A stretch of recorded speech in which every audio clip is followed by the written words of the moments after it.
एकनाथ शिंदे यांची शिवसेना हीच ओरिजिनल. सुधीर मुनगंटीवार यांची प्रतिक्रिया. उद्धव ठाकरे गटाच्या 6 खासदारांचा निर्णय लोकशाहीसाठी योग्य. माजी मंत्री सुधीर मुनगंटीवार यांनी नांदेडमध्ये बोलताना स्पष्ट केलं की उद्धव ठाकरे यांच्या शिवसेनेचे 6 खासदार हे बाळासाहेब ठाकरेंच्या विचारांशी प्रामाणिक राहून एकनाथ शिंदे यांच्यासोबत गेले असतील तर लोकशाहीमध्ये त्यांना तो अधिकार आहे आणि तो सर्वांनी मान्य करायला हवा. त्यामुळे एकनाथ शिंदे यांची शिवसेना हीच ओरिजिनल शिवसेना आहे. त्याचबरोबर लाडकी बहीण योजना बंद होणार नाही, मात्र त्यासाठी सरकारमधील मंत्र्यांनी राज्याच्या उत्पन्न वाढीकडे लक्ष द्यावं, जेणेकरून महाराष्ट्राच्या तिजोरीवर कोणताही अतिरिक्त भार पडणार नाही आणि योजना अखंडितपणे सुरू राहू शकेल, असं मुनगंटीवार यांनी सांगितलं. बीड प्रकरणाविषयी बोलताना त्यांनी स्पष्ट केलं की संबंधित आरोपी अद्याप फरार आहे. त्याला तातडीनं अटक करून कडक शिक्षा द्यावी. भविष्यात अशी कोणतीही घटना घडू नये यासाठी सरकार कठोर पावलं उचलणार आहे. याच्यावर मी काही प्रतिक्रिया देणं योग्य नाही. हा शिवसेनेचा अंतर्गत मामला आहे. एकनाथ शिंदेंची शिवसेना ही ओरिजिनल शिवसेना आहे हे निवडणुकीत लोकांनी सिद्ध केलं आहे आणि कोर्टानेही सिद्ध केलं आहे. आता ओरिजिनल शिवसेनेमध्ये जर उद्धव बाळासाहेब ठाकरेंच्या शिवसेनेचे खासदार ही स्वर्गीय हिंदू हृदय सम्राट बाळासाहेब ठाकरेंची ओरिजिनल शिवसेना आहे हे समजून सहकार्याचा हात पुढे करत असेल तर लोकशाहीमध्ये याला कसं थांबवता येईल? शेवटी बहुमताने निर्णय होतो.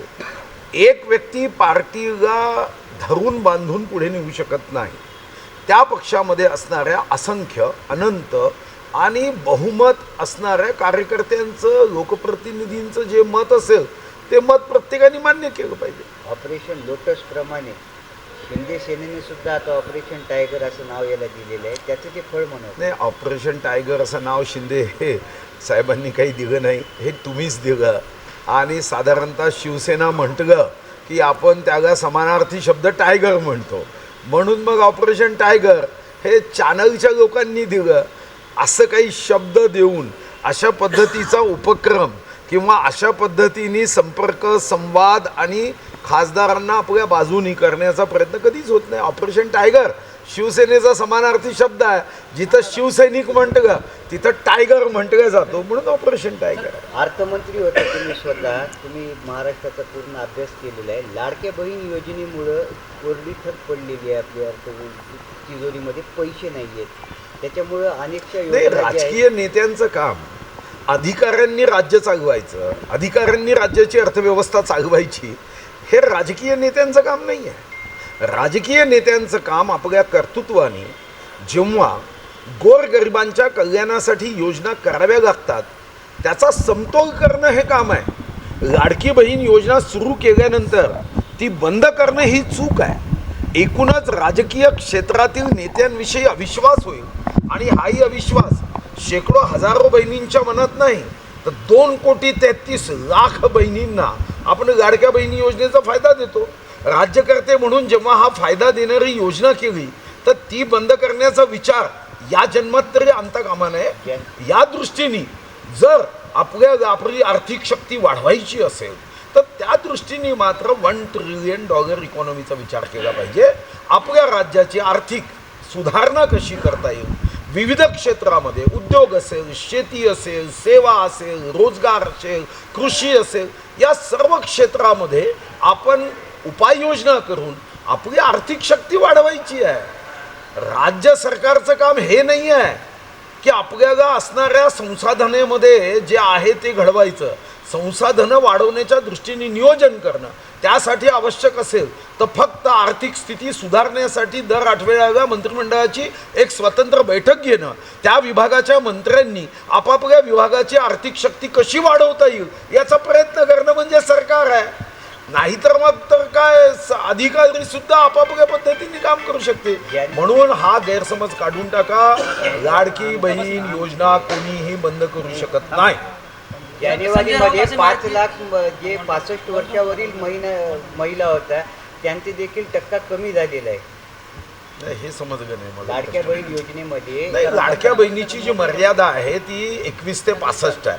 65च्या वरती ज्या महिला जातात आपोआपच त्या लाडक्या बहीण योजनेच्या निकषातून नियमातून बाद होणार आहे. पण त्यांच्यासाठी मग श्रावणबाग योजना सुरू होते. 65 पर्यंत ही योजना आहे. शेवटी हे निकष केलं. हे काही सरकारने आज बदलले नाही, काल बदलले नाही, नवीन सरकार निवडून आल्यावर बदलले नाही. 21 वर्षापासून 65 वर्षापर्यंत ज्यांना आपण निराधार विधवा परित्यक्त्या घटस्फोटिता योजनेचा फायदा देऊ शकत नव्हतो त्यांच्यासाठी ही योजना होती. 65 वर्ष झाल्यानंतर या योजना त्यांच्यासाठी लागूच होत नाही. त्यांना मग श्रावणबाग योजनेमध्ये अर्ज करावा लागेल किंवा ॲटोमॅटिक शिफ्टिंग करावं लागेल. शिंदेचा पक्ष हा भाजपाच्या पोटातील अपेंडिक्स आहे, तो कधीही कापून टाकला जाऊ शकतो असं खोचक टीका जी आहे ते संजय राऊत यांनी केली. तुम्ही खूप गंभीर असता का हो संजय राऊतांच्या संदर्भात? नाही, मी तुम्हाला विनंती करतो आहे की हा राज्य पुरोगामी आहे, हे छत्रपती शिवाजी महाराजांचं आहे. आपण काय शब्दरचना करतो? डॉक्टरपेक्षा कंपाऊंडर बरा, पाप केल्याने कोरोना होते, हरामखोर या शब्दाचा नॉटी आहे. तरी मला वाटतं की तुम्ही गंभीर होता अशा प्रश्नावर. आपण काय बोलतो? आपलं महाराष्ट्र कुठं आहे? आणि त्या संदर्भामध्ये त्यांनी उठायचं, बोलायचं. आणि दुर्दैव हे आहे की तुमच्यासारख्या सज्जन, सुस्वभावी, बुद्धिमान पत्रकारांनी त्यांच्या जाळ्यात फसायचं का? ते काही बोलतील. कधी म्हणायचं रेड्याची शिंग पुरली, कधी म्हणायचं वर्षा बंगल्यावर मुख्यमंत्री का जात नाही, मुख्यमंत्र्याची मुलगी दाबीत आहे म्हणून जात नाही. आणि तुम्हाला त्या चॅनल्सवर त्या बातम्या दाखवायच्या. माझी तर विनंती आहे, कधीतरी तुम्ही तुमची एक संघटना करा आणि ठरवा की महाराष्ट्राचं सामान्य ज्ञान आम्ही बिघडवणार नाही. अनेक जण आमच्या एक आरोपी अद्याप फरार, याविषयी काय सांगा? पकडून बांधलं पाहिजे, ठोकलं पाहिजे अशा लोकांना. इतकी निर्गुण हत्या होते, महाराष्ट्राला हादरवणारी, लाज वाटणारी हत्या आहे. ठोकलं पाहिजे, त्याच्यासाठी विशेष कायदा पारित केला पाहिजे.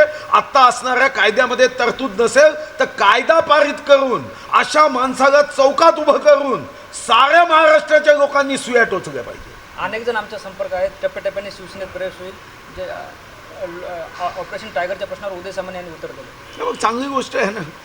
त्यांच्या पक्षात आलं काय, आमच्या पक्षात आलं का? घी कहा गया खिचडी में. शेवटी आमच्या महायुती जर मजबूत होत असेल आणि आमच्या एकनाथ शिंदेंच्या पक्षामध्ये कोणी प्रवेश करत असेल तर अडचण काय आहे? शेवटी आम्ही महायुती म्हणून घडवू. क्या आप इंटीरियर के बारे में सोच रहे हैं पर डिज़ाइन फाइनल नहीं कर पा रहे? होम इंटीरियर या ऑफिस इंटीरियर, किसी भी डिज़ाइन आइडिया को रियलिटी में कैसे बदले, आज हम ये जानेंगे इंडस्ट्री एक्सपर्ट्स से. हमारी कंपनी जो है डिज़ाइन ब्यूरो, उसमें interior designing, renovation, architectural design, landscaping end renovation, furnitures, ये सारे जॉब्स हमारे यहाँ होते हैं. और पिछले 20 साल से हम लोग इस फील्ड में हैं.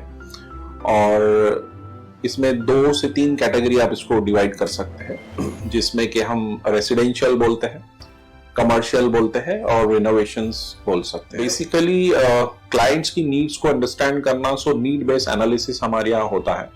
सो क्लाइंट्स के लिए हम लोग परफेक्ट इसलिए हो जाते हैं, या हम उनके लिए दोबारा, या किसी क्लाइंट्स के लिए हम चौथी बार काम कर रहे हैं because of their confidence with us, कि वो हमारे ऊपर रिलाई करते हैं. हम लोग अमित को पहले से ही जानते थे, तो उनको हमने बुला के उनको जो स्ट्रक्चर है, यहाँ पे ब्रिक्स वर्क चल रहा था तभी से उनको कांटेक्ट किया, उन्हीं को जगह दिखाई, उनको स्पेस डिजाइन करने के हिसाब से कांटेक्ट किया. उन्होंने डिजाइन बना के दिया काफी अच्छा.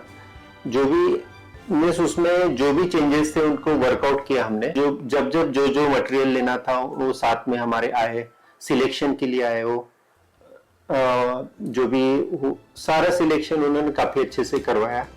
जो भी उसके बाद में जो एक्सपेक्ट था उससे ज्यादा बेटर ऑफिस उन्होंने बनवाया. बजट अगर आपका लिमिटेड है तो लिमिटेड बजट में भी आप एक अच्छा इंटीरियर कर सकते हैं, ये हमारा विश्वास है. और हमारे क्लाइंट्स के लिए हम वही दे रहे हैं और उसी से हमारा क्लाइंटल बड़ा है. हर क्लाइंट की एक अलग स्टोरी होती है, उनका एक अलग रिक्वायरमेंट्स होता है. कई बार ये सारा मिस आउट हो जाता है. हम अपने डिज़ाइन उन पे लाते हैं, वो नहीं होना चाहिए. उनको क्या चाहिए वो हम डिलीवर कर सकते हैं, बस वो उनके बारे में हमको समझना पड़ेगा.